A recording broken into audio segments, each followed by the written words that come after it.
Bonjour, aujourd'hui on va travailler sur l'ordre des opérations, ou on peut même nommer ça d'une autre manière, on peut dire PEDMAS. Donc on dit PEDMAS parce que l'ordre des opérations, ce sont les parenthèses, par la suite les exposants, les divisions, les multiplications, les additions et les soustractions.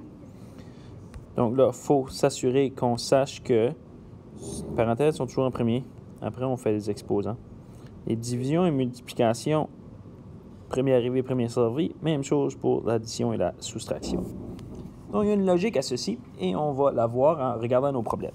Donc, si on regarde notre premier problème en haut ici, donc on a le problème suivant. Donc, la raison pourquoi ils ont placé une parenthèse ici, c'est pour nous dire « fais ceci en premier ». Parce que si on place un problème autour de ceci, ils vont nous dire de faire le calcul là à l'intérieur. Et lorsqu'on a calculé ça, on va soustraire ça de 25, mais pas avant d'avoir divisé ça par 3. J'ai oublié mon symbole, je m'excuse. Donc, on va commencer avec notre parenthèse, parce que c'est notre première chose à faire, comme on a dit ici. Par contre, même à l'intérieur de notre parenthèse, on doit suivre l'ordre de PEDMAS. Donc, on va faire les exposants, il n'y en a pas. On va faire la division et les multiplications. Il n'y a pas de division à l'intérieur de ma parenthèse, mais il y a bel et bien une multiplication. Donc, on va commencer avec la multiplication. La raison est simple. Si je fais mon addition avant, j'obtiens 8 fois 9. Est-ce que je voulais 8 groupes de 9 ou est-ce que je voulais 2 groupes de 9? Mon problème me disait que je voulais 2 groupes de 9. Donc, je dois faire ma division, ma multiplication en premier.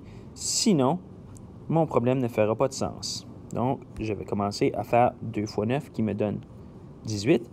Et puis là, je vais ajouter mon 6. On est encore dans la parenthèse. Je vais diviser par 3 éventuellement et enlever, soustraire ça de 25. Donc là, je vais encore faire ma parenthèse. J'ai mon 6 plus 18 qui me donne 24. Donc ceci, c'est ma parenthèse. Je divise ça par 3. Comme vous voyez, je continue à descendre mes choses parce que je ne les ai pas fait encore. Donc, tu les descends et tu les descends à chaque fois. Donc là, est-ce que je vais faire ma soustraction avant ou ma division? Quand on regarde l'ordre des opérations à côté, je devrais faire ma division et ma multiplication avant mes additions et soustractions. Donc, je vais prendre mon 24 et je vais le diviser en 3, qui me donne un total de 8. Donc là, il me reste juste à faire mon 25 moins 8, qui me donne 17. Donc là, j'ai la bonne réponse.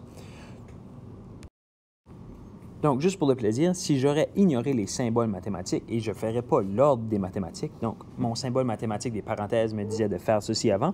Donc, si je l'ignore, j'obtiens 25 moins 6 qui me donne 19, que j'ajoute 2 qui me donne 21, que je fais fois 9, qui va me donner des gros nombres, donc 189. 189. Donc là, il me reste à diviser par 3 et là, mes calculs deviennent déjà beaucoup plus complexes et puis j'ai probablement pas la même réponse. Donc 189 divisé en 3 me donne 63. Donc, ce n'est pas la même réponse que mon 17. Il faut vraiment suivre l'ordre des opérations parce qu'elles sont là pour une raison et ils ont une ordre logique à travers de ceci. Donc, on va faire un deuxième petit exercice pour démontrer que l'ordre des opérations, lorsqu'on parle des multiplications et des divisions, ça ne dérange pas de l'ordre. Donc ici, je vais commencer par faire ma division en premier. Donc si je fais 3 fois 4 divisé en 2, ça me donne 2. Ça va me donner 6. Tandis que si je vois le contraire, je fais ma multiplication avant. Mon 3 fois 4 va me donner 12. Et après, je vais le diviser par 6. J'ai encore 6. Donc, les multiplications et les divisions peuvent se faire dans l'ordre que tu veux. Même chose pour l'addition et la soustraction.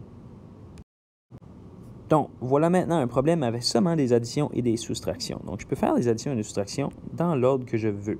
Par contre, ici, il faut faire attention. Je ne peux pas faire 4 plus 7, parce que le 7, je ne l'ajoute pas au 4, parce que le 4, techniquement, c'est une soustraction. Donc, qu'est-ce qui se passe ici? C'est que j'ai 15, et puis là, je peux aller ici, puis enlever 8 à 15, qui me donne 7.